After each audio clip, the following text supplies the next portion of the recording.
Just to kind of go back to the decision to send, $1 billion in arms to Israel, and then, what the president said about his decision to pause sending some arms to Israel. I mean, it just appears inconsistent. We understand that your position is to make sure Israel can defend itself, but how do how should we sort of think about both of these decisions made at the same time? I mean, is he not concerned that those $1 billion in arms is actually going to impact civilians in Rafah? So look, I don't believe it's inconsistent. We've been very clear.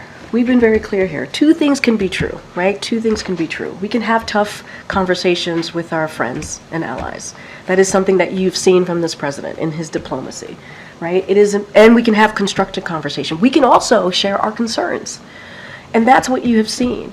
And we can say to our ally that, look, we want to make sure that you're able to defend yourself. We want to make sure that we're going to continue to say that our commitment to you, Israel's security, is ironclad. That is, I just laid out. We saw what Iran did, right? Not too long ago. We know Hezbollah is going after Israel almost on a daily basis. We know that. And so Israel has to be able to defend itself. But when we see a situation in Rafah, with more than 1.4 million citizens who are seeking refuge there, because they moved there to seek refuge, we're going to also share our concerns. And the thing to remember is that those conversations are continuing. They are happening. You heard that from Jake. On a daily basis, they are happening. And so we're going to monitor the situation.